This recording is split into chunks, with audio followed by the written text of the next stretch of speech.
고냐 스톱이냐 궁금하시다면 지금 시간 주목하셔야 됩니다. 오늘의 눈에 띄었던 인기 검색 상위 종목들 앞으로의 전망 짧게 길게 다 같이 다뤄드리도록 할게요. IM증권 신사업추진팀 이청원 PD와 함께하겠습니다. 어서 오세요. 안녕하세요. 네, 안녕하십니까. 아니 이제 추석 때 너무 쉬어가지고 네. 다시 일상생활로 돌아오는데도 삐걱삐걱 됐는데 갑자기 네. 오늘 아침부터 비컨 이야기가 나오고 네. 여기에 모건스탠리 겨울 이야기 또 나오면서 너무나 정신없이 하루가 지났어요. 저희 네. 시청자분도 오늘따라 뭐 진행자, 출연자의 목소리가 커진 것 같아요라고 하는데 그만큼 좀 급하게 예. 저희가 달려봤습니다. 오늘 장 좀 정리를 해보자면 어때요? 그 모건스탠리 이야기도 전 꼭 들어보고 싶어요. 예, 개인적으로 오늘 시장은 무언가 모르게 섹터별로 이슈들이 참 많았던 것 같고요. 네. 그와 함께 우리가 시장에서 생각했던 건 비컷이라고 하는 부분이 현실화되긴 되었습니다만 시장은 크게 환호하지는 못했죠. 지수 자체의 흐름만 보면 코스피 기준으로 0.2% 사실상 얼마 오른 게 아닙니다.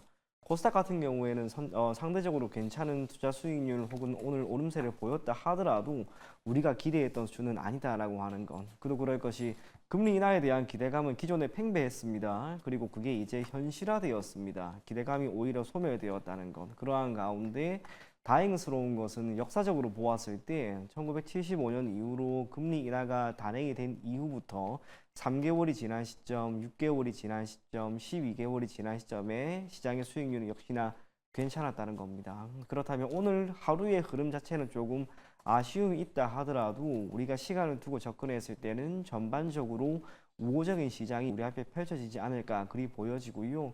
오늘 시장은 크게 두 가지로 저는 딱 압축이 될 것 같습니다. 하나는 앞서 앵커님이 말씀하신 것처럼 모건스탠리와 반도체의 몰락이라고 하는 부분, 그리고 또 하나는 제약 바이오 섹터의 훈풍이라는 것.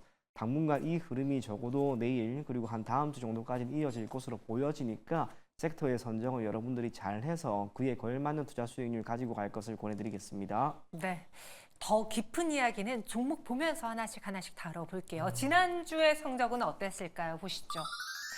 80%의 여전히 높은 적중률 보여주고 있습니다. 그 전주의 경우에는 올스탑을 주셨는데 네. 100%를 기록했던 정말 이례적인 성적을 받아봤는데요. 오늘도 100% 노려보도록 하죠. 반도체, 비철금속, 원전, 자동차, 의료기기 등이 올라와 있습니다. 종목으로 바꿔볼까요? 시장에서 많은 분들이 검색한 대표적인 종목은 삼성전자와 SK하이닉스였고요. 뒤를 이어서 고려아연, 그다음에 현대차, 우리기술 등이 있습니다. 첫 번째 수상한 종목은 SK하이닉스 볼게요. 네. 제가 앞서 이슈 추적 시간에서도 다뤄봤는데 모건스탠리가 반도체에 유독 좀 박하게 네. 의견을 많이 내놨고 네. 특히나 그 아태 지역에서 예. 엔비디아는 그렇게까지 과감하게 목표가 양 못할 것 같은데 네. 왜 우리 SK하이닉스는 그냥 하향만 하면은 반토막인지 모르겠습니다. 네. 거기에 대해서 솔직하게 이야기해 주신다면 동의하시는지 아니면 그들이 우리 상황을 잘 모르는 것 같은지 어떻게 판단하시는지요? 상황은 당연히 저희보다 잘 알겠죠. 하지만 목표 주가를 지나치게 하향시킨 경향이 분명히 있다라고 보여지고요. 네. 저는 개인적으로 중기나 장기적인 관점에서 지금 가격대는 결코 부담될 만한 가격은 아니다라고 보여집니다. 배경으로 자리 잡을 수 있을 만한 것은 결국에는 HBM입니다. 모건스탠리 같은 경우에는 동사에 대한 목표 주가를 기존에 26만 원에서 12만 원까지 하향 조정했습니다. 투자 의견 또한 축소시켰고요. HBM 시장이 내년 기준으로는 공급 과잉이 놓여질 것이다라고 하는 점과 디램에 대한 수요가 올해처럼 이어지진 않을 것이다라고 하는 전망을 내어놓았는데 제 개인적으로는 그렇습니다. 우리가 HBM 시장이라고 하는 것이 올해 사실상 태동을 하고 조금씩 확대가 되었고요.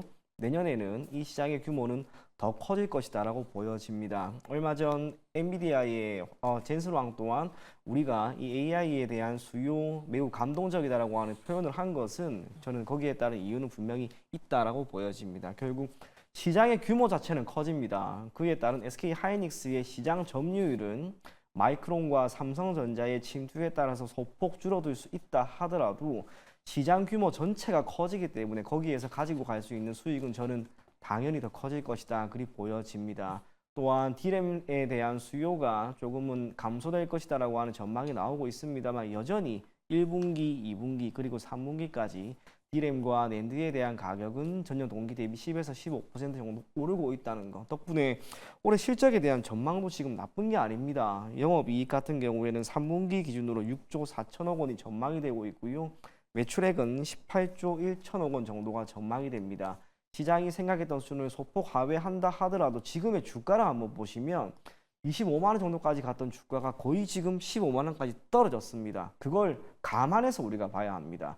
지금 주가가 만약에 25만 원이고 26만 원인데 이러한 이야기가 나오면 지금도 주가가 빠지겠지만 이미 주가가 많이 빠져 있는 상황에서 악재는 최대한 많이 반영을 했다고 봅니다. 그렇다면 우리가 지금부터 조금 중기나 장기적인 관점에서 시장의 상승과 업황의 개선을 조금은 멀리 보고 가지고 간다면 저는 SK 하이닉스는 충분히 매력적인 가격에 있다라고 보여집니다. 그래서 그 의견을 드리고 싶은데 단기적인 관점에서는 역시나 지금 투심이 너무나 좋지 않기 때문에 SK 하이닉스는 우선은 스탑 의견 드리도록 하겠습니다. 지금 투자 심리가 급격히 위축되어 있기 때문에 스톱 의견이다. 네. 과거에는 항상 사이클하면 4년 주기, 뭐 네. 5년 주기 이야기를 했잖아요. 근데 모건스탠 리포트를 보니까 2021년도에 윈터 이즈 커밍이 나왔고요. 네. 2022년도에는 겨울이 끝났다라고 했고요. 다시 2024년에 제2의 윈터를 이야기하고 있어요. 예. 너무 빠르게 움직이는 거 아닌가요, 이거? 이게 저도 오늘 오전에 어떤 그 인터뷰를 하나 봤는데요. 네. 반도체 사이클이 우리가 올해 초만 하더라도 초호황이다, 그리고 장기 사이클이다 그런 이야기가 있습니다만 반대적으로 그 기간이 너무나 짧은 거죠. 그래서 심지어는 지금 보이는 이러한 단기 사이클 좋지 않은 이 흐름도 빨리 마무리될 것이다라고 하는 그런 전망이 나왔습니다. 앞서 이야기한 것처럼 시장 규모가 많이 그리고 커진다는 거, 주가가 많이 빠졌다는 거, 그걸 꼭 인지할 것을 권해드리겠습니다. 네, 그래서 SK하이닉스는 스톱 의견이었고요. 이어서 다음 수상한 종목으로는 고려아연 볼게요. 그 경영권 분쟁이라는 게 네. 주주분들에게는 어떻게 보면은 중간에서 누이 좋고 매부 좋고 약간 이런 식으로 네. 이용하신 분들 있잖아요. 오늘 네. FN 가이드의 경우에도 그 경영권 네. 분쟁 소식에 상한가를 갔는데 고려아연은 어떤가요? 지금 시점에서 주가가 우선은 MBK 파트너스가 제시한 공개 매수 가격보다는 또 올라가 버렸습니다. 통상적으로 공개 매수 가격이라고 하는 게 있으면은 그 가격을 기점으로 크게 움직이지 않는데 고려아연의 주가는 지금 더 올라가게 된 거죠. 그렇게 되면 지금은 결국에는 소유와 경영이라고 하는 부분이 서로가 동일하게 움직이는 것이 아니라 나뉘어져 있는데 이걸 하나로 되는 과정에서 영풍과 MBK 파트너스의 입장에서는 필연적으로 더 많은 자금이 필요합니다. 지난주까지만 하더라도 MBK 파트너스와 영풍의 경우에는 대략 1조 9천억 원 정도의 자금이 있으면 사실상 경영권까지 모두 확보할 수 있을 만한 지분을 확보할 것이다라고 하는 전망이었으나 주가가 이렇게 올라가게 되었기 때문에 당연히 더 많은 자금이 필요합니다. 그게 의미하는 것은 경영권을 가지고 오는 게 현재로서는 조금은 더 어려워졌다라고 하는 것은. 반대로 고려아연 같은 경우에는 주가가 우선은 공개 매수 가격보다 더 올랐고요. 최 대표이사가 직접적으로 주가를 조금 더 부양할 수 있을 만한 여러 가지 요인들을 고려해 보겠다라고 하는 이야기가 나오면서 오늘 주가는 더 올라간 것 같습니다. 흐름이 오늘 당장 꺾일 만한 이슈는 아닙니다. 10월 4일에 공개 매수 마감일이다라고 하는 것을 감안하면 그때까지는 주가가 단기적으로는 계속해서 기회를 주지 않을까. 그래서 고려아연은 그 의견 드리도록 하겠습니다. 공개 매수 가격 위까지 올라오긴 했지만 그래도 그 일정까지 추세가 당장 꺾일 것 같지는 네. 않아 보여서 그 의견입니다. 다음 수상한 종목 보시죠. LG전자입니다. 같은 IT 안에 있긴 하지만 반도체와는 전혀 다른 네. 색을 보여주고 있고 오늘 주가도 저희 4.89% 상승으로 수정해 주세요. 상승폭을 더 확대했더라고요. 뭐 신사업 밸류업 이야기 있던데 네. LG전자 매력적이십니까 지금 구간? 네, 저는 좋아 보입니다. 네. 기본적으로 올해 하반기 특히 금리 인하가 이제 시행이 된 오늘부터 시작을 해서 우리가 제약 바이오에 상당히 초점을 맞추고 있을 건데요. 네. 연말까지 저는 밸류업이 조용조용 참 잘 갈 것 같습니다. 밸류업 지수가 발표가 되기까지 아직 시간이 있겠으나 LG전자는 아마 필연적으로 들어갈 것이다라고 보여지고 거기에 따른 수혜 그리고 실적 전망이라고 하는 것의 배당까지 전반적으로 다 괜찮은 상황에 놓일 것이다라고 생각이 된다는 점에서 LG전자의 주가는 지금보다는 조금 더 높은 수준을 유지하지 않을까 그리 보여지고요. 신사업이라고 하는 것은 결국에는 디지털 복합기 기업 리코와 B2B 사업을 확대한다라고 하는 그 많은 부분이었는데 이들이 공동으로 참여하고 있는 이 오피스 부분의 사업 규모 자체가 연간 기준 시장은 대략 45조 정도 수준이라고 합니다. 하지만 2030년이 되었을 때는 120조 수준까지 확대될 전망이라고 하는 것. 시장이 계속해서 가파르게 성장을 하는 가운데 B2C가 아니라 B2B를 기반으로 한 매출 규모를 동사는 45%까지 확충할 것이다라고 하는 그 전망은 비용의 측면에서는 조금은 감소되고 수익의 측면에서는 판매 가격은 인하된다 하더라도 판매량이 커진다는 점에서 결국에는 동사의 실적에는 더욱 긍정적인 영향을 미치지 않을까 그리 보여집니다.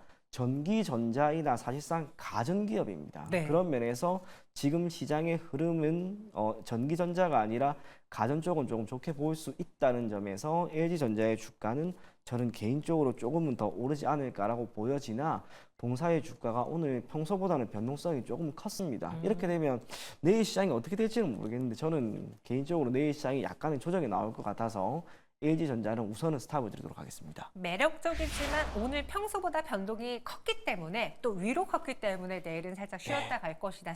스톱이지만 투자 의견 매도랑 전혀 다른 스톱이었습니다. 이어서 다음 수상한 종목 후보는요.